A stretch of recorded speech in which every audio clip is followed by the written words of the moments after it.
ਦਲੀਲ ਵਿੱਚ ਤੁਹਾਡਾ ਸਵਾਗਤ ਹੈ ਤੇ ਮੈਂ ਹਾਂ ਐਸਪੀ ਸਿੰਘ। ਲੋਕ ਫਤਵੇ ਨਾਲ ਨਿਵਾਜੇ ਮੁਲਕ ਦੇ ਬਾਦਸ਼ਾਹ ਆਜ਼ਮ ਹਾਲੀਆ ਸਾਲਾਂ ਵਿੱਚ ਵਾਰ-ਵਾਰ ਇਹ ਐਲਾਨ ਕਰਦੇ ਰਹੇ ਹਨ ਕਿ ਨਰਿੰਦਰ ਮੋਦੀ ਦੀ ਹਕੂਮਤ ਬਣਨ ਨਾਲ 1000 ਸਾਲ ਦੀ ਗੁਲਾਮੀ ਖਤਮ ਹੋਈ ਅਤੇ ਹੁਣ ਮੁਲਕ ਬਦਲ ਰਿਹਾ ਹੈ। ਜ਼ਾਹਿਰ ਹੈ ਕਿ ਕਿਸੇ ਨਾ ਕਿਸੇ ਦਿਨ ਗੱਲ ਇੱਥੇ ਤੱਕ ਆਉਣੀ ਹੀ ਸੀ। ਬੜੇ ਚਰਚੇ ਸਨ ਕਿ ਮੋਦੀ ਸਰਕਾਰ, ਭਾਰਤੀ ਜਨਤਾ ਪਾਰਟੀ, ਆਰਐਸਐਸ ਭਾਰਤ ਦੇ ਸੰਵਿਧਾਨ ਨੂੰ ਬਦਲਣਾ ਚਾਹ ਰਹੇ ਹਨ। ਵਾਰ-ਵਾਰ ਵਿਰੋਧੀ ਇਹ ਦੋਸ਼ ਲਗਾਉਂਦੇ ਸਨ ਕਿ ਅੱਜ ਉਹ ਮੁਕਾਮ ਫਾਈਨਲੀ ਆ ਗਿਆ ਹੈ। ਦੇਸ਼ ਦੇ ਉਪ ਰਾਸ਼ਟਰਪਤੀ ਨੇ ਖੁੱਲ੍ਹ ਕੇ ਕਹਿ ਦਿੱਤਾ ਹੈ ਕਿ ਭਾਰਤ ਦੇ ਸੰਵਿਧਾਨ ਦੇ ਪ੍ਰੀਐਂਬਲ ਵਿੱਚ, ਮੁੱਢਲੀ ਪ੍ਰਸਤਾਵਨਾ ਵਿੱਚ ਸੈਕੂਲਰ ਸ਼ਬਦ, ਸੋਸ਼ਲਿਸਟ ਸ਼ਬਦ ਨਾਸੂਰ ਵਾਂਗ ਹਨ, ਜ਼ਖਮ ਹਨ ਜਿਨ੍ਹਾਂ ਵਿੱਚੋਂ ਲਹੂ ਰਿਸਦਾ ਰਹਿੰਦਾ। ਭਾਜਪਾ ਦੇ ਮੁੱਖ ਮੰਤਰੀਆਂ ਦੇ ਇੱਕ ਤੋਂ ਬਾਅਦ ਇੱਕ ਬਿਆਨ ਆ ਗਏ ਹਨ। ਭੈੜੀ ਕਾਂਗਰਸ ਐਮਰਜੈਂਸੀ ਲਈ ਮਾਫੀ ਮੰਗੇ ਅਤੇ ਭਾਰਤ ਦੇ ਸੰਵਿਧਾਨ ਦੇ ਪ੍ਰੀਐਂਬਲ ਵਿੱਚੋਂ ਐਮਰਜੈਂਸੀ ਦੌਰਾਨ ਪਾਏ ਗਏ ਸ਼ਬਦ ਸੋਸ਼ਲਿਸਟ ਅਤੇ ਸੈਕੂਲਰ ਕੱਢੇ ਜਾਣ। ਕੇਂਦਰ ਦੇ ਕੁਝ ਮੰਤਰੀਆਂ ਨੇ ਵੀ ਜਨਤਕ ਬਿਆਨ ਦੇ ਦਿੱਤੇ ਹਨ ਕਿ ਇਹ ਸ਼ਬਦ ਸੰਵਿਧਾਨ ਵਿੱਚੋਂ ਖਾਰਜ ਕਰਨੇ ਚਾਹੀਦੇ ਹਨ। ਯਾਦ ਰਹੇ ਕਿ ਬਾਬਾ ਸਾਹਿਬ ਅੰਬੇਦਕਰ ਦੀ ਛਾਪ ਵਾਲੇ ਸੰਵਿਧਾਨ ਦੇ ਪ੍ਰੀਐਂਬਲ ਵਿੱਚ ਇਹ ਸ਼ਬਦ ਨਹੀਂ ਸਨ। 1975 ਵਿੱਚ ਜਿਹੜੀ ਐਮਰਜੈਂਸੀ ਲੱਗੀ ਸੀ, ਉਸ ਦੌਰਾਨ ਸੰਵਿਧਾਨ ਦੇ ਵਿੱਚ 42ਵੀਂ ਸੋਧ ਦੁਆਰਾ ਇੰਦਰਾ ਗਾਂਧੀ ਸਰਕਾਰ ਨੇ ਇਹ ਸ਼ਬਦ ਪ੍ਰੀਐਂਬਲ ਦੇ ਵਿੱਚ, ਪ੍ਰਸਤਾਵਨਾ ਦੇ ਵਿੱਚ ਪਾਏ ਸਨ। ਪ੍ਰੀਐਂਬਲ ਨੂੰ ਭਾਰਤ ਦੇ ਸੰਵਿਧਾਨ ਦੀ ਆਤਮਾ ਕਿਹਾ ਜਾਂਦਾ ਹੈ। ਸੋ ਭਾਰਤ ਨੂੰ, ਜਿਹੜੀ ਉਹਦੀ ਲੈਂਗੁਏਜ ਹੈ ਪ੍ਰੀਐਂਬਲ ਦੀ, ਭਾਰਤ ਨੂੰ ਇੱਕ ਪ੍ਰਭੂ ਸੱਤਾ ਸੰਪੰਨ ਲੋਕਤੰਤਰਾਤਮਕ ਗਣਰਾਜ ਕਿਹਾ ਗਿਆ ਸੀ। ਪਰ ਫਿਰ ਦੋ ਨਵੇਂ ਸ਼ਬਦ ਇਹਦੇ ਵਿੱਚ ਐਡ ਕਰ ਦਿੱਤੇ ਤੇ ਇਹ ਬਣ ਗਿਆ ਕਿ ਭਾਰਤ ਹੁਣ ਇੱਕ ਪ੍ਰਭੂ ਸੱਤਾ ਸੰਪੰਨ ਸਮਾਜਵਾਦੀ ਧਰਮ ਨਿਰਪੱਖ ਲੋਕਤੰਤਰਾਤਮਕ ਗਣਰਾਜ ਬਣ ਗਿਆ। ਅਸੀਂ ਇਹ ਅਹਿਦ ਲਿਆ ਸੀ। ਹੁਣ ਆਰਐਸਐਸ ਦੇ ਵੱਡੇ ਲੀਡਰ ਹਨ ਦੱਤਾਤਰੇਆ ਹੋਸਬਲੇ। ਉਹਨਾਂ ਨੇ ਕਿਹਾ ਕਿ ਇਸ ਸੰਵਿਧਾਨ ਵਿੱਚ ਫਿਰ ਸੋਧ ਕਰਕੇ ਇਹ ਸੋਸ਼ਲਿਸਟ ਅਤੇ ਸੈਕੂਲਰ ਸ਼ਬਦ ਕੱਢ ਦੇਣੇ ਚਾਹੀਦੇ ਹਨ। ਅਸਾਮ ਦੇ ਮੁੱਖ ਮੰਤਰੀ ਹਿਮੰਤ ਬਿਸਵਾ ਸ਼ਰਮਾ ਨੇ ਕਿਹਾ ਕਿ ਮੈਂ ਮੁੱਖ ਮੰਤਰੀ ਹਾਂ ਅਤੇ ਮੈਂ 100% ਹਿੰਦੂ ਹਾਂ, ਮੈਂ ਸੈਕੂਲਰ ਕਿਵੇਂ ਹੋ ਸਕਦਾ। ਕਾਂਗਰਸ, ਆਰਜੇਡੀ, ਮਮਤਾ ਬੈਨਰਜੀ ਦੀ ਤ੍ਰਿਣਮੂਲ ਕਾਂਗਰਸ ਨੇ, ਖੱਬੀਆਂ ਪਾਰਟੀਆਂ ਨੇ ਭਾਜਪਾ ਦੇ ਉੱਤੇ ਧਾਵਾ ਬੋਲ ਦਿੱਤਾ ਕਿ ਦੇਖੋ, ਅਸੀਂ ਇਹ ਤੁਹਾਨੂੰ ਲਗਾਤਾਰ ਦੱਸ ਰਹੇ ਸੀ ਕਿ ਭਾਜਪਾ ਦੇਸ਼ ਦਾ ਸੰਵਿਧਾਨ ਬਦਲ ਸਕਦੀ ਹੈ। ਕੀ ਦੇਸ਼ ਦੇ ਵਿੱਚ ਸੈਕੂਲਰਿਜ਼ਮ 'ਤੇ ਇੱਕ ਖਤਰਾ ਆ ਗਿਆ ਹੈ? ਕੀ ਇਹ ਖਤਰਾ ਪਹਿਲਾਂ ਤੋਂ ਸੀ ਅਤੇ ਇਹ ਕਿਹਾ ਜਾ ਰਿਹਾ ਸੀ ਕਿ ਦੇਸ਼ ਨੂੰ ਇੱਕ ਹਿੰਦੂ ਰਾਸ਼ਟਰ ਬਣਾਇਆ ਜਾ ਰਿਹਾ ਹੈ? ਵਾਸ ਦਿਸ ਦਾ ਸਟੈਪ? ਕੀ ਇਹ ਉਹ ਫਾਈਨਲ ਕਦਮ ਸੀ ਜਿਹੜਾ ਜੇ ਲੈ ਲਿਆ ਜਾਵੇਗਾ ਤਾਂ ਦੇਸ਼ ਕੋਈ ਹਿੰਦੂ ਰਾਸ਼ਟਰ ਬਣ ਜਾਵੇਗਾ? ਕਿ ਕੀ ਮਾਤਰ ਇੱਕ ਟੈਕਨੀਕਲ ਜੀ ਗੱਲ ਹੈ? ਪ੍ਰੀਐਂਬਲ ਦੇ ਵਿੱਚ ਜਦੋਂ ਨਹੀਂ ਪਾਇਆ ਸੀ ਉਦੋਂ ਵੀ ਤਾਂ ਦੇਸ਼ ਸੈਕੂਲਰ ਸੀ, ਅਤੇ ਜਦੋਂ ਪ੍ਰੀਐਂਬਲ ਦੇ ਵਿੱਚ ਪਾਇਆ ਸੀ ਉਹ ਵੀ ਤਾਂ ਭੈੜੇ ਤਰੀਕੇ ਨਾਲ ਪਾਇਆ ਸੀ, ਭਾਈ ਐਮਰਜੈਂਸੀ ਦੇ ਦੌਰਾਨ ਪਾਇਆ ਸੀ। ਉਸ ਵੇਲੇ ਪਾਰਲੀਮੈਂਟ ਕੋਈ ਕ੍ਰੈਡੀਬਲ ਪਾਰਲੀਮੈਂਟ ਤਾਂ ਹੈ ਨਹੀਂ ਸੀ, ਵਿਰੋਧੀ ਸਾਰੇ ਜੇਲ੍ਹਾਂ ਵਿੱਚ ਪਾਏ ਹੋਏ ਸਨ। ਸੋ ਇੰਦਰਾ ਗਾਂਧੀ ਦੀ ਜੋ ਮਰਜ਼ੀ ਸੀ ਉਹ ਪਾ ਦਿੱਤਾ ਅਤੇ ਬਾਅਦ ਵਿੱਚ ਇੰਨੀਆਂ ਸਰਕਾਰਾਂ ਆਈਆਂ, ਉਹਨਾਂ ਨੇ ਕੱਢਿਆ ਕਿਉਂ ਨਹੀਂ? ਬਹੁਤ ਸਾਰੇ ਸਵਾਲ ਹਨ। ਇਫੈਕਟਿਵਲੀ ਇਹ ਸਾਡੇ ਦੇਸ਼ ਦਾ ਚਿਹਰਾ ਮੋਹਰਾ, ਅਤੇ ਜੇ ਪ੍ਰੀਐਂਬਲ ਉਹਦੀ ਆਤਮਾ ਹੈ ਸੰਵਿਧਾਨ ਦੀ, ਤਾਂ ਫਿਰ ਸਾਡੇ ਦੇਸ਼ ਦੀ ਜਿਹੜੀ ਕੋਲੈਕਟਿਵ ਆਤਮਾ ਹੈ ਉਸ ਨੂੰ ਇਹ ਕਿਵੇਂ ਬਦਲੇਗਾ? ਇਸ ਬਾਰੇ ਗੱਲ ਕਰਨ ਲਈ ਸਾਡੇ ਨਾਲ ਪ੍ਰੋਫੈਸਰ ਅਪੂਰਵਾਨੰਦ ਜੀ ਜੁੜ ਰਹੇ ਹਨ। ਪ੍ਰੋਫੈਸਰ ਅਪੂਰਵਾਨੰਦ ਜੀ ਇਸ ਦੇਸ਼ ਦੇ ਵਿੱਚ ਨਰਮ ਗੋਸ਼ਾ ਧੜੇ ਦੀ ਉਹ ਆਵਾਜ਼ ਹਨ, ਇੱਕ ਧਿਰ ਦੀ ਆਵਾਜ਼ ਹਨ, ਅਤੇ ਕੌਨਸਟੀਟਿਊਸ਼ਨ, ਜੇ ਕੌਨਸਟੀਟਿਊਸ਼ਨਲ ਵੈਲਿਊਜ਼ ਕਿਵੇਂ ਭਾਰਤ ਦੀ ਉਸ ਆਤਮਾ ਦੇ ਨਾਲ ਇੰਟਰਸੈਕਟ ਕਰਦੀਆਂ ਹਨ? ਕੀ ਫਰਕ ਪੈਂਦਾ ਹੈ ਜੇ ਕਿਸੇ ਕਾਗਜ਼ ਦੇ ਉੱਤੇ, ਸੰਵਿਧਾਨ ਦੇ ਵਿੱਚ ਕੋਈ ਚੇਂਜ ਆਉਂਦੀ ਹੈ ਤਾਂ ਸਾਡੇ ਸੋਚਣ ਸਮਝਣ ਦੇ ਨਜ਼ਰੀਏ ਵਿੱਚ ਕਿਵੇਂ ਚੇਂਜ ਆਉਂਦੀ ਹੈ? ਇਸ ਨੂੰ ਪਰਖਦੇ ਹਨ। Professor Apoorvanand ji, what will it really change? ਕੀ ਬਦਲ ਜਾਵੇਗਾ? ਅਤੇ ਜਿਹੜਾ ਕਿਹਾ ਜਾ ਰਿਹਾ ਸੀ ਕਿ ਇਹ ਲੋग बदल देंगे हिंदुस्तान के संविधान को, क्या ये करना चाह रहे थे? ये तो बिल्कुल साफ हो गया है। अगर एक साथ अगर कोरस आप देखेंगे, कोरस है जिसमें भारतीय जनता पार्टी के महत्वपूर्ण नेता हैं, राष्ट्रीय स्वयंसेवक संघ जो भारतीय जनता पार्टी का पितृ संगठन है, उसके दूसरे प्रमुख नेता हैं होसबोले और उपराष्ट्रपति हैं। तो आप अगर इस पूरे नाटक की भाषा में जिसे कहते हैं, इस पूरे कंपोजिशन को देखें तो इस कंपोजिशन से ही बात साफ हो जाती है कि यह कोई चलते चलाते की जा रही बात नहीं है। ये एक योजनाबद्ध तरीके से एक मौके का इस्तेमाल करके धर्मनिरपेक्षता के सिद्धांत पर, उसूल पर हमला किया जा रहा है। It took them 3 days. 3 दिन में पूरे देश का नैरेटिव उन्होंने बदल दिया। हाँ, तो और इसके पक्ष में बोलने वाले भी हैं और कई सालों से ये बात कोई पहली बार नहीं की जा रही है, लेकिन अब धीरे धीरे यह बात आप कह सकते हैं कि क्लाइमैक्स पर पहुंच रही है। और जब आप उपराष्ट्रपति ये कहने लगे, जो खुद उस संविधान की शपथ लेकर आया है, मुख्यमंत्री कहने लगे, राष्ट्रीय स्वयंसेवक संघ की बात हम समझ सकते हैं, वह एक हिंदू राष्ट्र बनाने का उसका संकल्प है और ये भारतीय संविधान की ही खासियत है कि उसमें वो भी काम कर रहा है, उसको प्रतिबंधित नहीं किया गया है, यानी उसको अपना विचार प्रचारित करने की आज़ादी है, हिंदू राष्ट्र का विचार। तो और यह भी सेक्युलरिज्म के चलते ही संभव है, सेक्युलर संविधान के चलते। लेकिन ये जो चौतरफा हमला है, इस चौतरफा हमला को हम हल्के ढंग से नहीं ले सकते, ये काफ़ी गंभीर है और इसका एक पूरा सिलसिला है।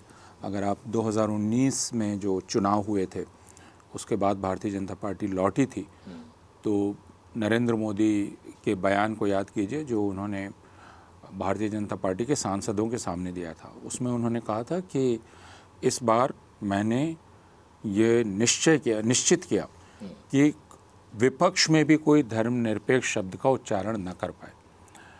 तो ये मैंने इंश्योर किया, इसकी गारंटी की, यानी धर्मनिरपेक्षता को मैंने पूरी तरह से बाहर कर दिया डिस्कोर्स से। फिर आपने यह देखा होगा कि महाराष्ट्र में जब उद्धव ठाकरे ने गठजोड़ बनाया कांग्रेस के साथ, तो उद्धव ठाकरे पर हमला किसने किया? राज्यपाल ने किया, जो फिर संविधान के रक्षक हैं।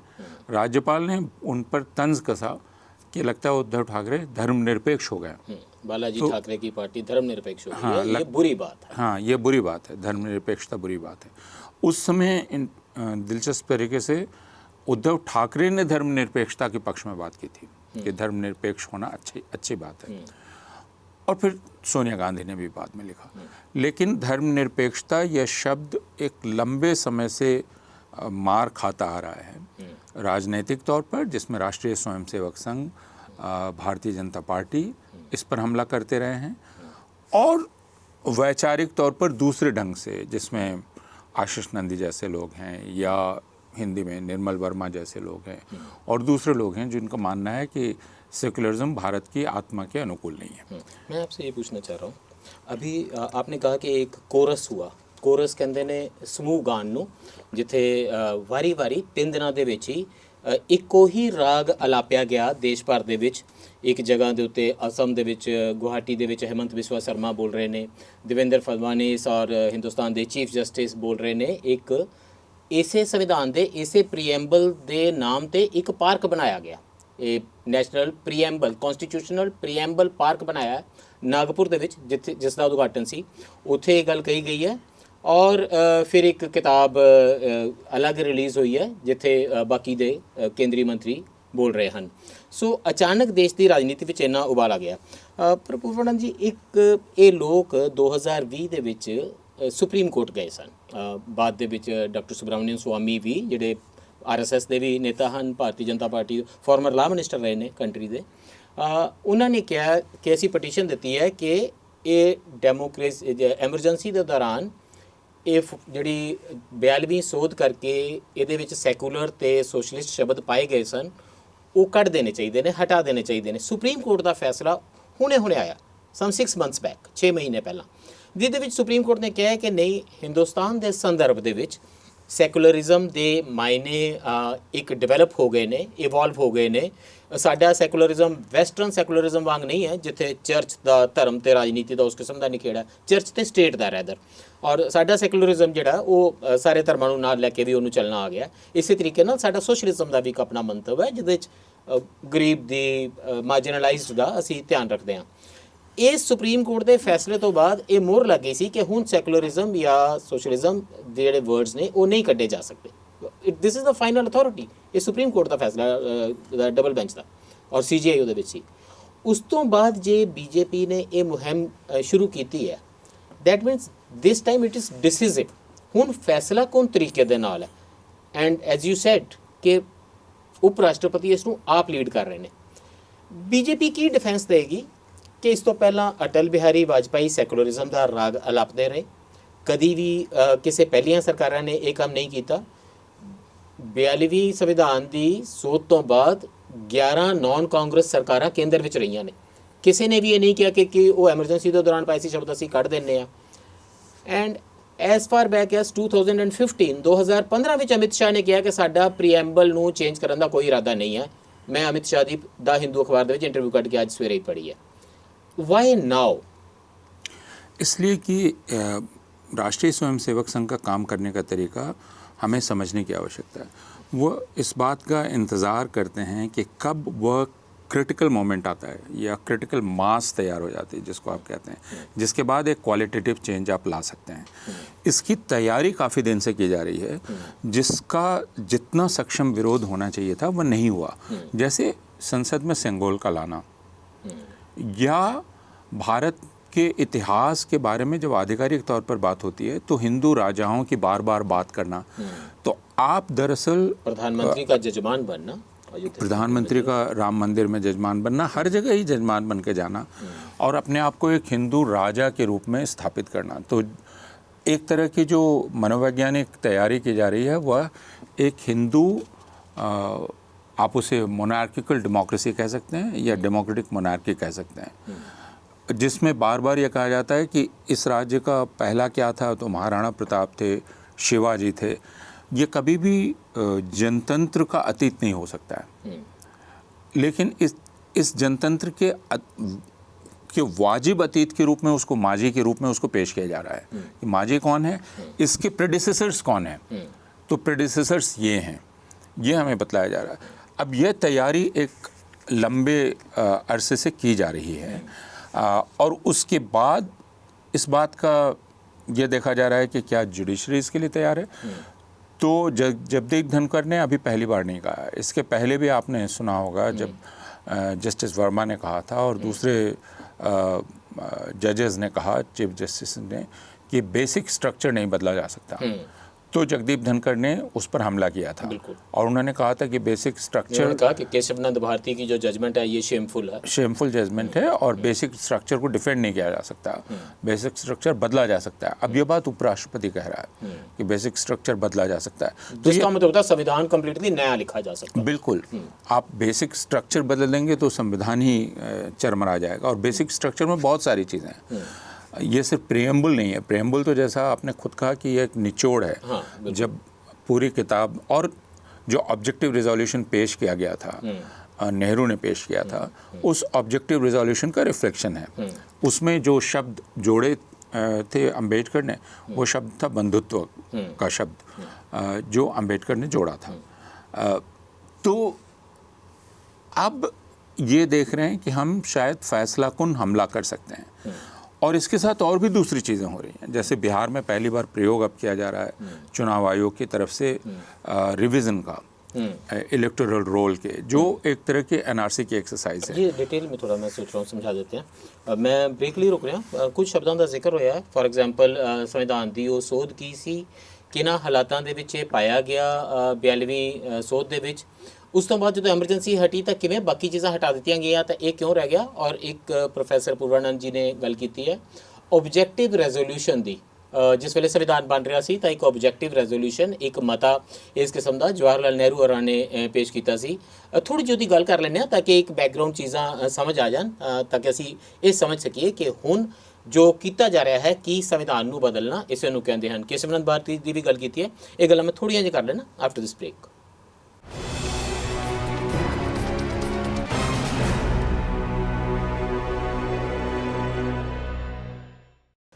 ਬ੍ਰੇਕ ਤੋਂ ਬਾਅਦ ਫਿਰ ਸਵਾਗਤ ਹੈ ਜੀ। ਚਰਚਾ ਕਰ ਰਹੇ ਹਾਂ ਦੇਸ਼ ਦੇ ਵਿੱਚ ਸੰਵਿਧਾਨ ਨੂੰ ਬਦਲਣ ਦੀ, ਖਾਸ ਤੌਰ ਤੇ ਸੰਵਿਧਾਨ ਦੇ ਪ੍ਰੀਐਂਬਲ ਨੂੰ ਬਦਲਣ ਦੀ ਜਿਹੜੀ ਗੱਲਬਾਤ ਬਹੁਤ ਜ਼ੋਰ ਸ਼ੋਰ ਨਾਲ ਸ਼ੁਰੂ ਹੋਈ ਹੈ ਤੇ ਅਚਾਨਕ ਪੂਰੀ ਰਾਜਨੀਤੀ ਉਹਦੇ ਦੁਆਲੇ ਕੇਂਦਰਿਤ ਹੋ ਗਈ ਹੈ। ਪ੍ਰੋਫੈਸਰ ਪੂਰਵਾਨੰਦ ਜੀ ਦੇ ਨਾਲ ਪਿਛਲੇ ਸੈਗਮੈਂਟ ਵਿੱਚ ਕੁਝ ਜ਼ਿਕਰ ਹੋਇਆ ਕੇਸ਼ਵਨੰਦ ਭਾਰਤੀ ਕੇਸ ਦਾ ਔਰ ਸੰਵਿਧਾਨ ਦੀ 42ਵੀਂ ਸੋਧ ਦਾ।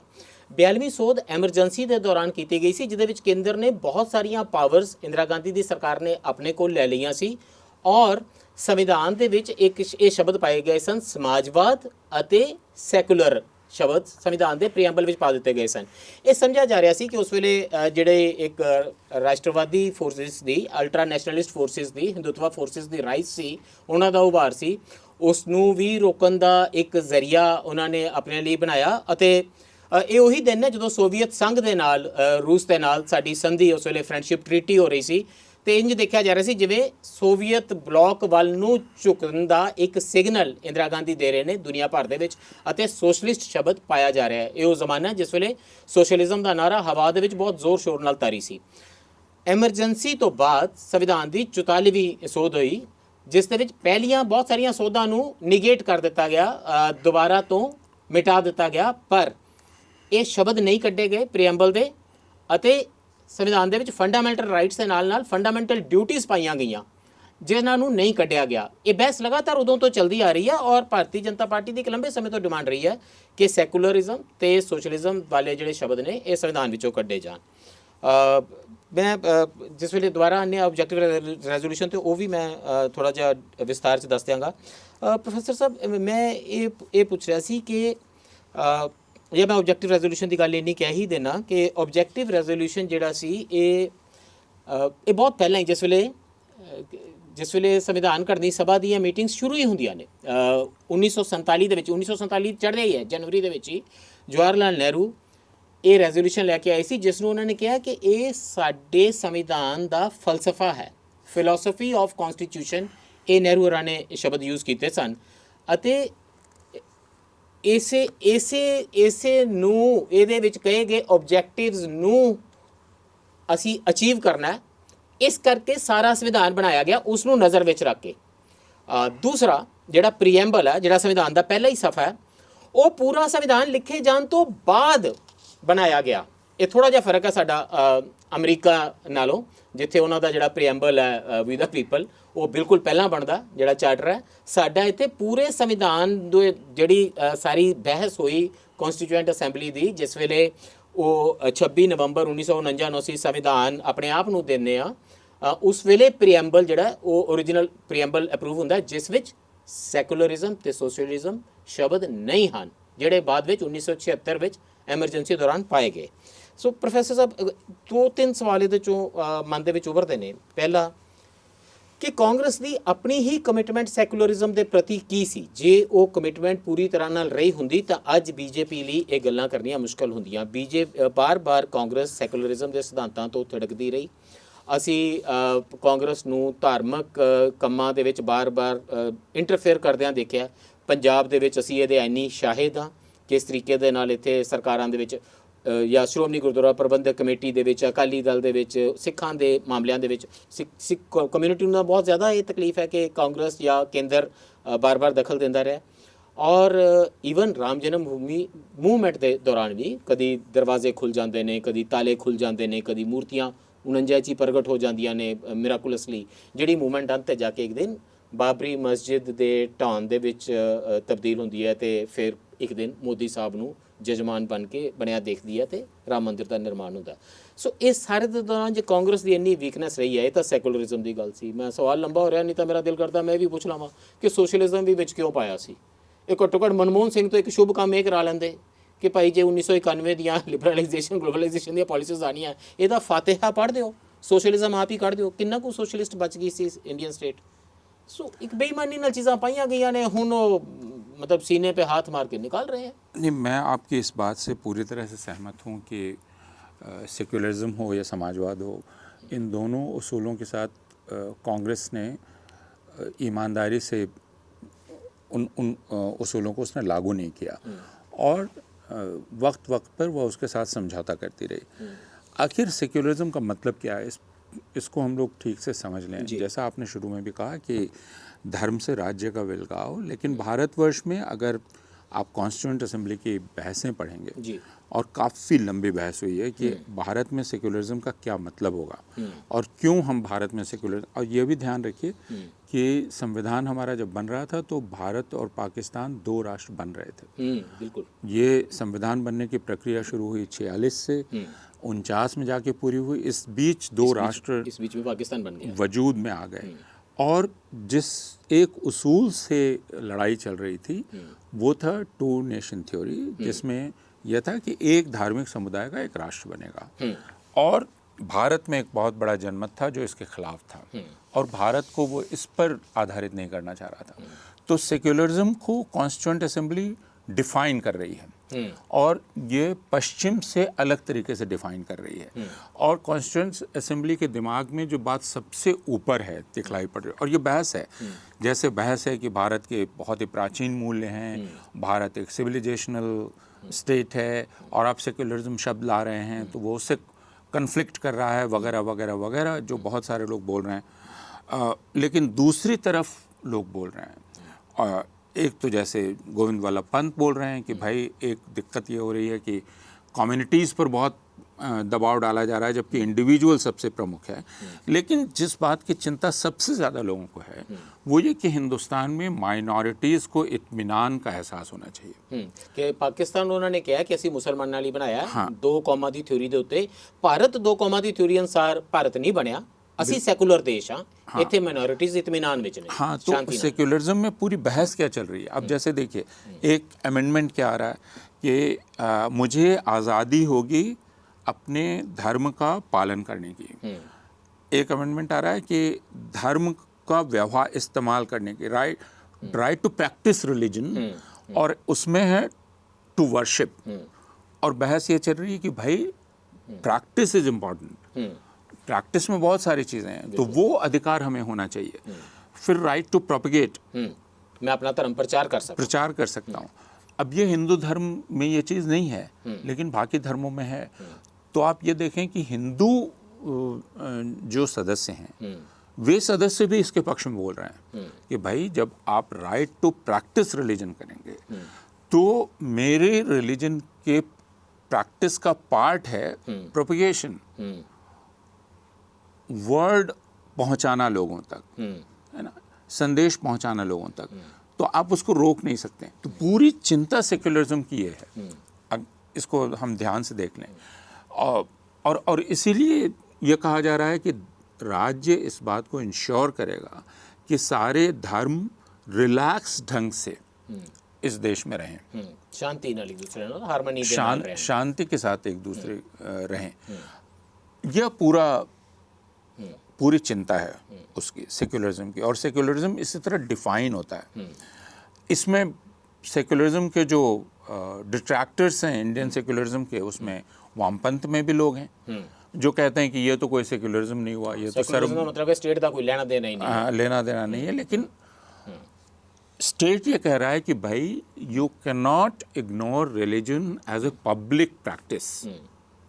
ਸੋ ਜੇ ਕਾਂਗਰਸ ਸੈਕੂਲਰਿਜ਼ਮ ਤੇ ਕਾਇਮ ਨਹੀਂ ਰਹੀ ਤਾਂ ਇਹਦਾ ਮਤਲਬ ਹੈ ਕਿ ਸੈਕੂਲਰਿਜ਼ਮ ਨੂੰ ਹੋਰ ਸਟਰੋਂਗ ਕਰਨ ਦੀ ਲੋੜ ਹੈ ਜਾਂ ਸੈਕੂਲਰਿਜ਼ਮ ਕੱਢ ਦੇਣਾ ਚਾਹੀਦਾ ਕਨਸਟੀਟਿਊਸ਼ਨ ਦੇ ਵਿੱਚ। कांग्रेस ने जो काम नहीं किया वो ये था कि अगर हम उसको एकदम एक सीमित करें तो कांग्रेस ने माइनॉरिटीज़ जिसमें मुसलमान हैं, सिख हैं, दूसरे लोग हैं, उनके अधिकारों की रक्षा के लिए जितना दृढ़ होना चाहिए था कांग्रेस उतना दृढ़ नहीं है। एक क्रिटिसिज्म हो रहा है कि संविधान मुल्क के उत्ते एक आइडियोलॉजी क्यों इंपोज करे। संविधान मैनू क्यों दसे कि तुसी सैकुलर हो, संविधान क्यों कहे कि समाजवादी ढांचा बनाना है।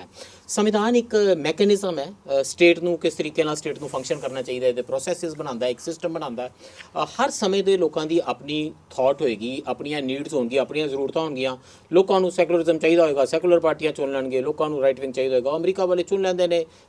ਇੰਨਾ ਰਾਈਟ ਵਿੰਗ ਦਾ ਉਹ ਧਰਮ ਦਾ ਇੰਨਾ ਪ੍ਰਚਾਰ ਕਰਦਾ ਹੈ ਟਰੰਪ, ਤੇ ਉਹ ਲੋਕ ਉਹਨੂੰ ਲੈ ਨੇ, ਮਰਜਰੀ ਗ੍ਰੀਨ ਟੇਲਰ ਵਰਗੇ ਨੂੰ ਲੈ ਆਏ ਨੇ। ਲੋਕ ਜਦੋਂ ਚਾਹੁੰਦੇ ਨੇ ਬਰਾਕ ਓਬਾਮਾ ਨੂੰ ਲੈ ਆਉਂਦੇ ਨੇ। ਇਸ ਕਨਸਟੀਟਿਊਸ਼ਨ ही क्यों इम्पोज करे, एक सवाल आता। why should constitution impose this? It's not imposing. यह आपको बतला रहा है कि you want to achieve this.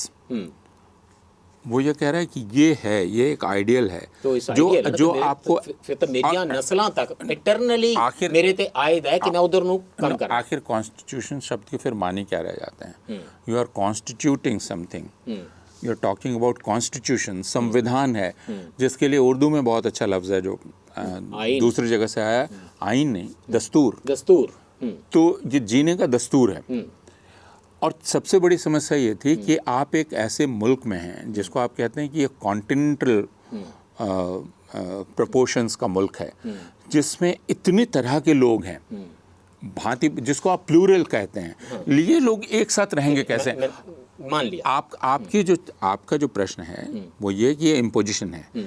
फिक्र ये थी कि वो लोएस्ट डिनोमिनेटर क्या होगा जिसमें इतनी तरह तरह के लोग, इतने अलग अलग किस्म के फेथ के लोग, इतने अलग अलग किस्म के धर्म के लोग एक साथ कम से कम रह सके। ਇੰਪੋਜੀਸ਼ਨ ਤਾਂ ਦੂਸਰੇ ਮਾਇਨੇ में भी है, ਮਤਲਬ ਉਦੋਂ ਵੀ ਤਾਂ ਥੋਪੇ ਹੀ ਹੈ ਨਾ ਕਿ ਜਦੋਂ ਤੁਸੀਂ ਕੀ ਉਹਨੂੰ ਕਹਿੰਦੇ ਨੇ ਬੇਸਰਜ਼ਮੀਨੇ ਆਇਨ ਬਣਾਇਆ ਹੋਇਆ ਸੀ ਕੰਟਰੀ ਨੂੰ ਕਿ ਕੋਈ ਸੰਵਿਧਾਨ ਨਹੀਂ ਹੈ ਦੇਸ਼ ਦੇ ਵਿੱਚ, ਹੈਬੀਅਸ ਕਾਰਪਸ ਤੱਕ ਨਹੀਂ ਹੈ, ਸੁਪਰੀਮ ਕੋਰਟ ਥੱਲੇ ਲੰਮੀ ਪਈ ਹੋਈ ਹੈ, ਸਾਰੇ ਵਿਰੋਧੀ ਧਿਰ ਜੇਲ੍ਹਾਂ ਵਿੱਚ ਬੰਦ ਕੀਤੀ ਹੈ। ਉਸ ਐਮਰਜੈਂਸੀ ਲੱਗੀ ਦੇ ਦੌਰਾਨ ਡੈਮੋਕ੍ਰੇਸੀ ਦੇ ਹਰ ਅਸੂਲ ਨੂੰ ਛਿੱਕੇ ਟੰਗ ਕੇ ਪਰੇ ਸੁੱਟ ਕੇ ਤੁਸੀਂ ਸੰਵਿਧਾਨ ਦੇ ਵਿੱਚ ਚੇਂਜ ਕਰਕੇ ਤੇ ਸੈਕੂਲਰਿਜ਼ਮ ਤੇ ਸੋਸ਼ਲਿਜ਼ਮ ਵਿੱਚ ਪਾ ਦਿੱਤਾ। ਜੇ ਇੰਨੀ ਹੀ ਇਮਾਨਦਾਰੀ ਨਾਲ ਤੁਸੀਂ ਇਸ ਨੂੰ ਪਰਨਾਏ ਹੋਏ ਸੀ ਤਾਂ ਫਿਰ ਭਲੇ ਸਮਿਆਂ ਵਿੱਚ ਜਦੋਂ ਅੱਛੇ ਸਮੇਂ ਦੁਬਾਰਾ ਆ ਗਏ ਸੀ then you should have done something। ਫਿਰ ਕੁਝ ਕਰਦੇ ਨਾ ਇਹਦੇ ਲਈ। ਫਿਰ ਇਹ ਤੁਹਾਡੇ ਤੇ ਠੱਪਾ ਤਾਂ ਲੱਗਾ ਹੈ ਨਾ ਕਿ ਭਾਈ ਇਹ ਜਦੋਂ ਪਾਇਆ ਗਿਆ ਸੀ ਤਾਂ ਡੈਮੋਕ੍ਰੈਟਿਕ ਤਰੀਕੇ ਨਾਲ ਨਹੀਂ ਪਾਇਆ ਗਿਆ ਸੀ, ਹੁਣ ਜਦੋਂ ਕੱਢਣਗੇ तो पूरे डेमोक्रेटिक तरीके से वो निकालेंगे इसमें। ठीक है, और इसके लिए काफ़ी वक्त था। आप इमरजेंसी के 50 साल मना रहे हैं। हाँ, अच्छा 50 सालों में नहीं निकाला। 50 सालों में नहीं निकाला। भारतीय जनता पार्टी लगातार 11 साल से तो बहुमत से और पूर्ण बहुमत से सरकार में है, और जो इसको करना था वो उसने किया। 370 से लेकर सारा कुछ इसने किया है। ये अभी तक नहीं निकाला। क्यों? क्योंकि इसके पहले तक ये कहते रहे कि भाई हिंदू नेचुरली सेक्युलर होता है। सेक्युलरिज्म, अगर आप आर्ग्यूमेंट देखें तो आर्ग्यूमेंट पहले का क्या था? आर्ग्यूमेंट ये था कि नहीं, हम सेक्युलर हैं, और हम सेक्युलर इसलिए हैं कि हम हिंदू मेजॉरिटी स्टेट हैं, और हिंदू नेचुरली सेक्युलर है। अब वहाँ से चलते हुए ये यहाँ पहुँच गए हैं कि हम हिंदू हैं तो हम सेक्युलर ही कैसे हो सकते हैं? हाँ, ये इंटरेस्टिंग है कि हेमंत बिस्वा शर्मा ने किया है कि मैं 100% हिंदू, हाँ मैं सेकुलर किमें हो सकता हूँ, कैसे हो सकता हूँ? हाँ। तो इस बहस को इनको रिजॉल्व करना पड़ेगा खुद। So that means secular is against being a Hindu. At least Hemant Biswa Sharma, senior leader of BJP, saying it. वो कह रहे हैं। हाँ, यही सवाल हम कर रहे हैं कि आप पहले यह कहा करते थे, you used to take glory in the fact कि चूंकि आप हिंदू हैं, यू आर नेचुरली सेक्युलर। मेरे को वाजपेयी जी दी स्टेटमेंट्स पईयां ने कि हिंदुस्तान सैकुलर सी ते हमेशा सैकुलर रहेगा, जे भारत सैकुलर नहीं है तो फिर भारत भारत ही नहीं रहेगा। हुणे वाजपेयी जी दी स्टेटमेंट दा की करनगे, उन्हां दे ट्वीट्स पए ने देते। खैर, उसकी उनको फिक्र नहीं है। भारतीय जनता पार्टी और आरएसएस को इसकी फिक्र नहीं है कि पहले उन्होंने क्या कहा था।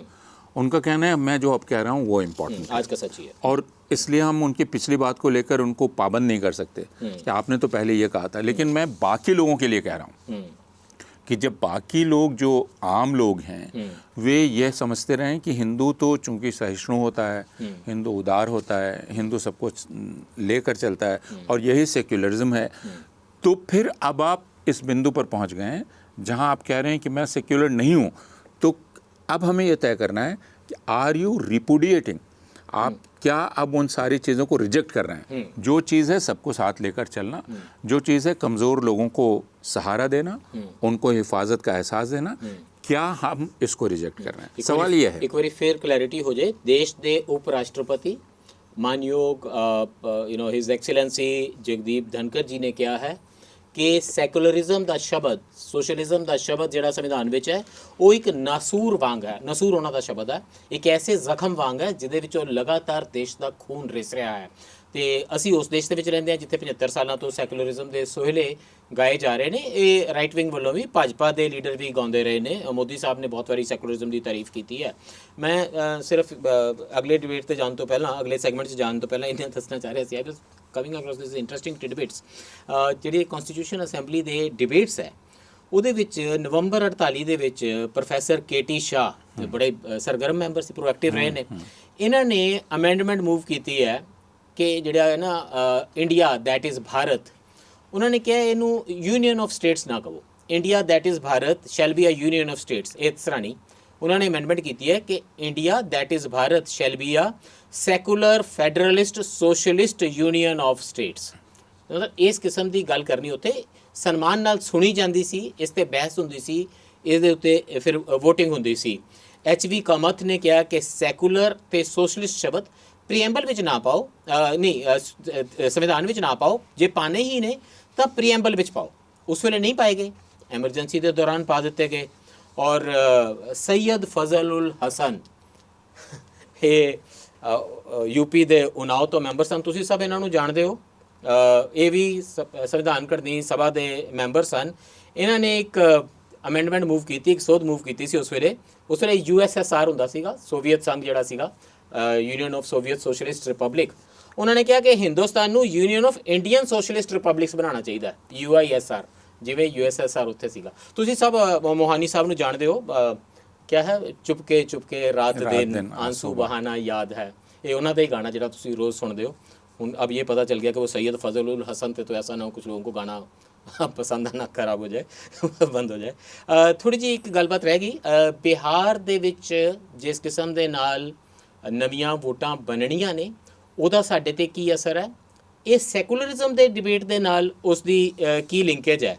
ਤੇ ਕੇਸ਼ਵਨੰਦ ਭਾਰਤੀ ਦੀ ਥੋੜ੍ਹੀ ਜਿਹੀ ਗੱਲਬਾਤ ਮੈਂ ਕਿਹਾ ਸੀ, ਮੈਂ ਦੁਬਾਰਾ ਐਕਸਪਲੇਨ ਕਰਾਂਗਾ, ਉਹ ਫਿਰ ਕਰਦੇ ਹਾਂ ਆਫਟਰ ਦਿਸ ਬ੍ਰੇਕ।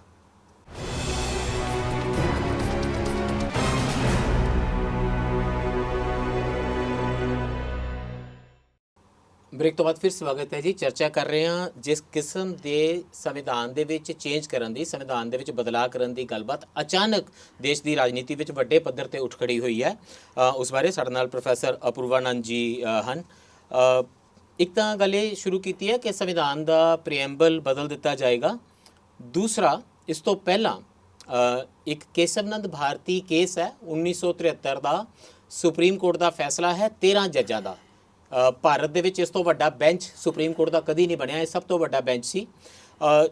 ਐਮਰਜੈਂਸੀ ਦੇ ਦੌਰਾਨ ਜਿਸ ਤਰੀਕੇ ਦੇ ਨਾਲ ਸੰਵਿਧਾਨ ਦੇ ਵਿੱਚ ਚੇਂਜਿਸ ਕੀਤੀਆਂ ਗਈਆਂ, ਇਹ ਸਵਾਲ ਬਾਰ-ਬਾਰ ਆ ਰਿਹਾ ਸੀ ਤੇ ਕੀ ਪਾਰਲੀਮੈਂਟ ਨੂੰ ਸੰਵਿਧਾਨ ਦੇ ਵਿੱਚ ਇਹੋ ਜਿਹੀਆਂ ਅਮੈਂਡਮੈਂਟਸ ਕਰਨ ਦਾ ਅਧਿਕਾਰ ਹੈ ਜਿਹੜੇ ਤੁਹਾਡੇ ਕੋਲ ਫੰਡਾਮੈਂਟਲ ਰਾਈਟਸ ਨੇ, ਕਿ ਉਹਨਾਂ ਨੂੰ ਵੀ ਬਦਲ ਦੇਣ ਦਾ, ਕੋਈ ਫੰਡਾਮੈਂਟਲ ਰਾਈਟ ਨੂੰ ਹਟਾ ਦੇਣ ਦਾ ਅਧਿਕਾਰ ਹੈ, ਕਿਉਂਕਿ ਇੱਕ ਰਾਈਟ ਟੂ ਪ੍ਰੋਪਰਟੀ ਹਟਾ ਦਿੱਤਾ ਗਿਆ ਸੀ।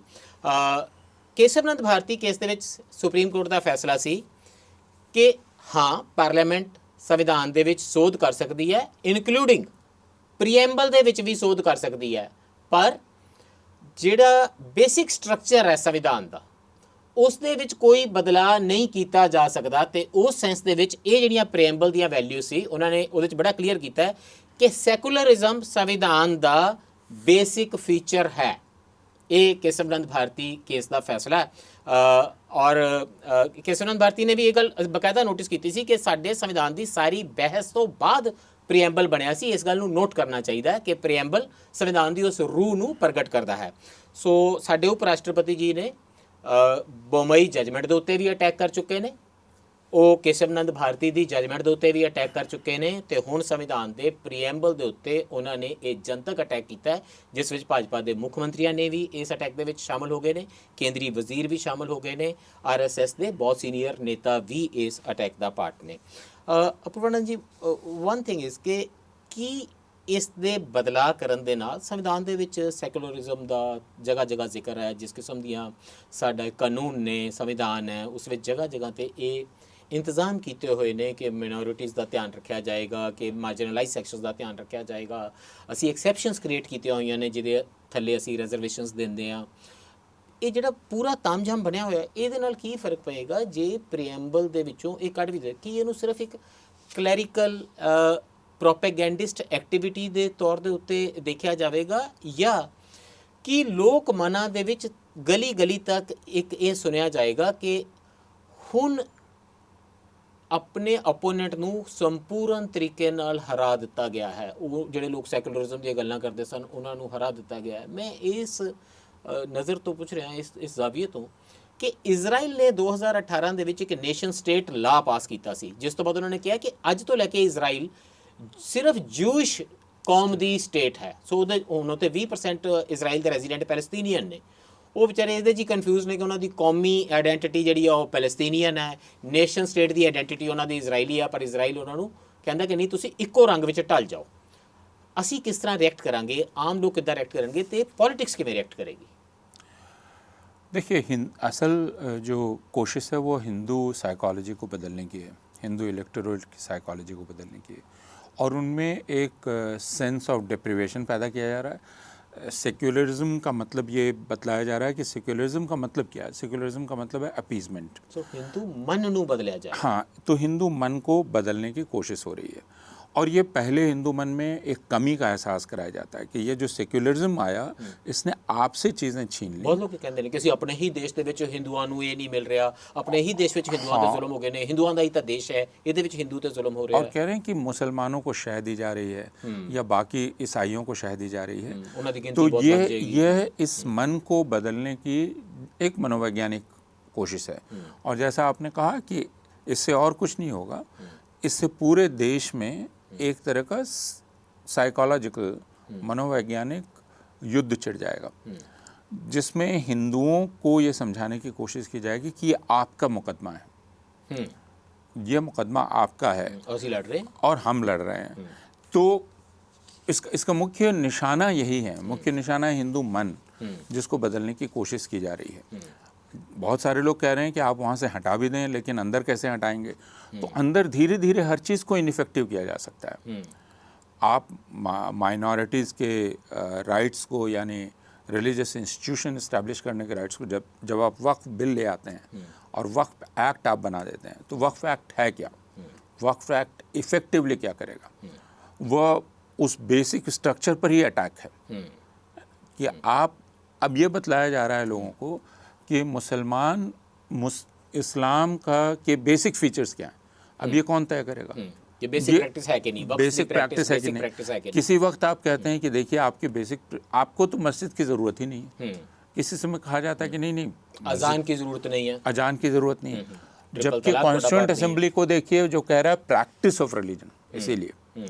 लेकिन अब उन सारी चीज़ों को आप रिडंडेंट करने की कोशिश कर रहे हैं, इनइफेक्टिव करने की कोशिश कर रहे हैं।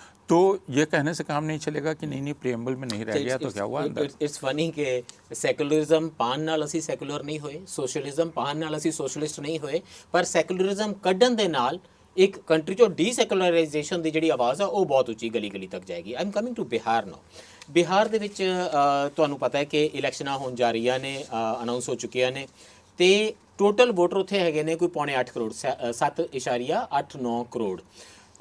ਇਹ ਹੁਕਮ ਇਲੈਕਸ਼ਨ ਕਮਿਸ਼ਨ ਨੇ ਜਾਰੀ ਕਰ ਦਿੱਤੇ ਨੇ ਬਿਹਾਰ ਦੇ ਲਈ ਵੀ ਨੇ ਔਰ ਤੁਹਾਡੇ ਲਈ ਵੀ ਨੇ, ਸਾਰੇ ਦੇਸ਼ ਦੇ ਉੱਤੇ ਲਾਗੂ ਹੁੰਦੇ ਨੇ। ਬਿਹਾਰ ਦੇ ਵਿੱਚ ਸ਼ੁਰੂ ਹੋ ਗਿਆ ਕੰਮ ਕਿ ਇਹਨਾਂ ਵਿੱਚੋਂ ਜਿਹੜੇ ਲੋਕ 2003 ਤੱਕ ਇਲੈਕਟੋਰਲ ਰੋਲਸ 'ਤੇ ਸੀ, ਜਿਨ੍ਹਾਂ ਦੀਆਂ ਵੋਟਾਂ 2003 ਤੱਕ ਬਣੀਆਂ ਸੀ, ਜਾਂ ਤਾਂ ਆਪਾਂ 2025 ਵਿੱਚ ਬੈਠੇ ਹਾਂ, ਉਹ ਤੇ ਦੁਬਾਰਾ ਤੋਂ ਫਾਰਮ ਭਰਨਗੇ। ਫਾਰਮ ਹਰ ਕੋਈ ਦੁਬਾਰਾ ਤੋਂ ਭਰੇਗਾ, ਉਹ ਦੁਬਾਰਾ ਤੋਂ ਫਾਰਮ ਭਰਨਗੇ ਜਿਨ੍ਹਾਂ ਦਾ ਜਨਮ 1987 ਤੋਂ ਪਹਿਲਾਂ ਦਾ ਹੈ। ਉਹ ਸਿਰਫ ਆਪਣੀ ਡੇਟ ਤੇ ਪਲੇਸ ਆਫ ਬਰਥ, ਕਿੱਥੇ ਜਨਮ ਹੋਇਆ ਸੀ, ਇਹਦਾ ਫਾਰਮ ਭਰ ਦੇਣਗੇ। ਜੇ ਉਹਨਾਂ ਦਾ ਜਨਮ 87 ਤੋਂ ਲੈ ਕੇ 2004 ਦੇ ਵਿਚਕਾਰ ਹੈ, ਤਾਂ ਉਹਨਾਂ ਨੂੰ ਇੱਕ ਸਬੂਤ ਲਿਆਉਣਾ ਪਏਗਾ ਕਿ ਉਹਨਾਂ ਦਾ ਬਰਥ ਕਿੱਥੇ ਹੋਇਆ, ਤੇ ਘੱਟੋ ਘੱਟ ਉਹਨਾਂ ਦੇ ਮਾਂ-ਬਾਪ ਦੇ ਵਿੱਚੋਂ ਮਾਂ ਜਾਂ ਬਾਪ ਦਾ ਜਨਮ ਕਿੱਥੇ ਹੋਇਆ ਸੀ ਤੇ ਉਸ ਦਾ ਪ੍ਰੂਫ ਕੀ ਹੈ, ਉਹ ਲਿਆਉਣਾ ਪਏਗਾ। ਜੇ 2004 ਤੋਂ ਬਾਅਦ ਉਹਦਾ ਦਾ ਜਨਮ ਹੋਇਆ ਤੇ ਨਵੀਂ ਵੋਟ ਬਣਨੀ ਹੈ, ਤਾਂ ਬਾਪ ਦਾ ਜਨਮ ਕਿੱਥੇ ਹੋਇਆ ਸੀ, ਕਿਹੜੀ ਤਰੀਕ ਨੂੰ ਹੋਇਆ ਸੀ, ਮਾਂ ਦਾ ਜਨਮ ਕਿੱਥੇ ਹੋਇਆ ਸੀ, ਕਿਹੜੀ ਤਰੀਕ ਨੂੰ ਹੋਇਆ ਸੀ, ਉਸ ਦੇ ਪ੍ਰੂਫ ਜਮ੍ਹਾਂ ਕਰਵਾਉਣੇ ਪੈਣਗੇ। ਆਪਣੀ ਵੋਟ ਲਈ ਨਹੀਂ, ਸਿਟੀਜ਼ਨਸ਼ਿਪ ਸਥਾਪਿਤ ਕਰਨ ਲਈ ਕਿ ਤੁਸੀਂ ਭਾਰਤ ਦੇ ਨਾਗਰਿਕ ਹੋ ਜਾਂ ਨਹੀਂ। ਜਿਨ੍ਹਾਂ ਦੀ नहीं निकली वो अपना देश दूजा कोई लभना पड़ेगा, फिर दूसरा देश तो ढूंढना पड़ेगा। फिर मतलब किसी देश का तो नागरिक आदमी होगा ही ना जब उसमें है नहीं है। तो ये प्रोफेसर साहब बहुत लोग कह रहे हैं कि दिस इज़ NRC, ਇਹ CAA NRC ਹੈ। CAA ਦੇ ਖਿਲਾਫ ਸਾਰੀ ਲੜਾਈ ਇਹਦੀ ਸੀ ਕਿ ਇਹਦੇ ਪਿੱਛੇ NRC ਆ ਰਿਹਾ। ਹੁਣ ਉਹ ਕਹਿ ਰਹੇ ਨੇ, ਮਮਤਾ ਬੈਨਰਜੀ ਨੇ ਖੁੱਲ੍ਹ ਕੇ ਕਿਹਾ ਕਿ ਤੁਸੀਂ ਪਿਛਲੇ ਦਰਵਾਜ਼ੇ ਰਾਹੀਂ NRC ਲਾਗੂ ਕਰ ਦਿੱਤਾ। ਮੈਂ ਸੋਚ ਰਿਹਾ ਸੀ ਮੇਰੇ ਤੇ ਵੀ ਇਹ ਲਾਗੂ ਆ। ਹੁਣ ਮੈਨੂੰ ਆਪਣੇ, ਮੈਂ 60ਵਿਆਂ ਦੇ ਅੰਤ ਦਾ ਜਨਮ ਹੈ ਮੇਰਾ, ਮੈਨੂੰ ਆਪਣੇ ਮਾਂ ਜਾਂ ਬਾਪ ਦਾ ਇਲੈਕਟੋਰਲ ਰੋਲ ਦੇ ਵਿੱਚੋਂ ਨਾਮ ਦਾ ਇੱਕ ਪ੍ਰੂਫ ਲਿਆਉਣਾ ਪਏਗਾ, ਤਾਂ ਹੀ ਮੈਂ ਸਿਟੀਜ਼ਨ ਇਸ ਦੇਸ਼ ਦਾ ਮੰਨਿਆ ਜਾਵਾਂਗਾ। ਜਿਹੜੇ ਮੇਰੇ ਤੋਂ ਯੰਗਰ ਨੇ ਉਹਨਾਂ ਨੂੰ ਮਾਂ ਜਾਂ ਬਾਪ ਇੱਕ ਦਾ ਲਿਆਉਣਾ ਪਏਗਾ, ਜਿਹੜੇ ਬਹੁਤ ਯੰਗ ਨੇ ਪੋਸਟ 2004। ਇਹ ਲਾਗੂ ਸਾਰੇ ਦੇਸ਼ ਦੇ ਉੱਤੇ ਹੈ। ਬਿਹਾਰ ਦੇ ਵਿੱਚ ਵੋਟਾਂ ਬਣਨ ਦਾ ਕਿਉਂਕਿ ਸਿਲਸਿਲਾ ਸਟਾਰਟ ਹੋ ਗਿਆ, ਉੱਥੇ ਫਿਕਰ ਸ਼ੁਰੂ ਹੋ ਗਏ ਨੇ। व्हाट डज इट से? This NRC? This is NRC। बहुत पहले अमित शाह ने ये कहा था कि आप क्रोनोलॉजी समझिए, पहले हम CAA लाएंगे, फिर NRC समझिए, तो फिर हम NRC लाएंगे। फिर लोगों ने कहना शुरू किया कि भाई वो तो NRC लाए नहीं, तो आप लोग बिना मतलब हंगामा कर रहे हैं। 2020 से जो आंदोलन शुरू हुआ था इसके ख़िलाफ़, तो लोगों ने ये कहना शुरू किया कि आखिर CAA से क्या एतराज़ है आपको, पड़ोसी मुल्कों में अगर हिंदुओं को पर अत्याचार हो रहा है उनके लिए कानून है। लेकिन वो बात बहुत साफ कर दी गई थी कि, और उसमें एक भाषण में अमित शाह ने यह भी कहा था कि हिंदुओं को बहुत घबराने की ज़रूरत नहीं है, उनके पास कागज़ नहीं भी होंगे तो हम काम चला लेंगे। तो अभी जो बिहार में हो रहा है उसका मतलब क्या है, उसका सबसे ज़्यादा असर किस पर पड़ने वाला है? अल्पसंख्यकों पर, वहाँ मुसलमानों पर, दलितों पर, और उसके बाद आदिवासियों अच्छा, पर। मेरे को कागज नहीं मिलेंगे तो विंक विंक सी रिलेशनशिप है कि तुमको नहीं कहेंगे, हाँ, लेकिन बाकियों कोई और होगा तो पर लागू करेंगे। तो ये बहुत साफ है। आप असम में देख रहे हैं कि अभी किस तरह पुश बैक किया जा रहा है, यानी आप किस तरह पुश बैक नहीं, किस तरह हेमंत बिस्वा शर्मा फिजिकली निकाले जा रहे हैं। फिजिकली बंदूक की नोक पर ढकेल रहे हैं नो मैंस लैंड में, और वहाँ से फिर वे वापस आ रहे हैं। तो अब ये एक तरह की एग्जिस्टेंशियल थ्रेट हो जाएगी, क्योंकि आप डाउटफुल वोटर हो जाएंगे, आप नो वोटर हो जाएंगे, फिर आपको अपना वजूद साबित करना पड़ेगा।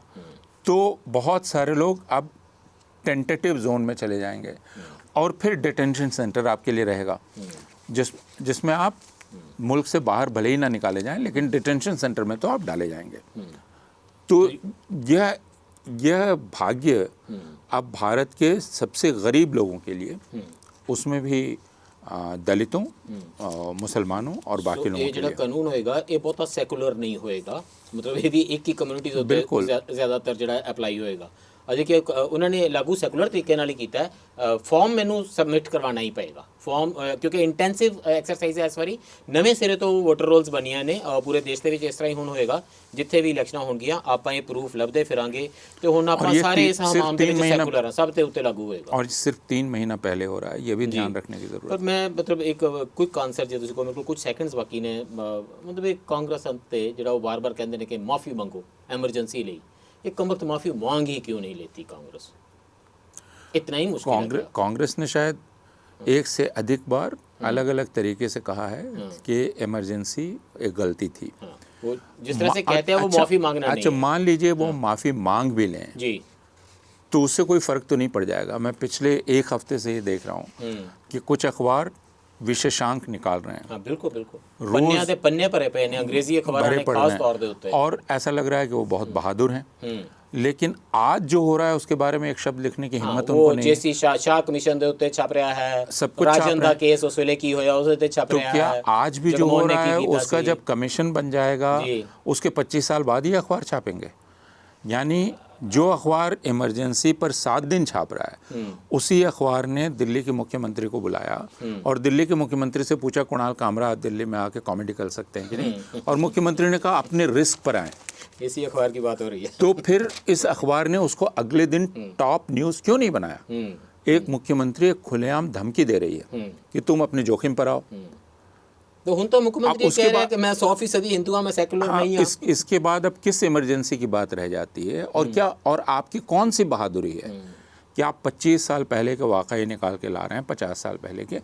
आज जो हो रहा है उस पर आपकी जुबान नहीं खुलती। उसको ਜਿਹੜਾ ਤੁਸੀਂ ਕਿਹਾ ਨਾ ਕਿ ਕਾਂਗਰਸ ਬਾਰ-ਬਾਰ ਰਿਗਰੈਟ ਕਰ ਰਹੀ ਹੈ, ਇਹ ਅੱਜ ਦੀ ਅਖਬਾਰ ਹੈ ਮੇਰੇ ਹੱਥ ਦੇ ਵਿੱਚ, ਇੰਡੀਅਨ ਐਕਸਪ੍ਰੈਸ ਦੀ।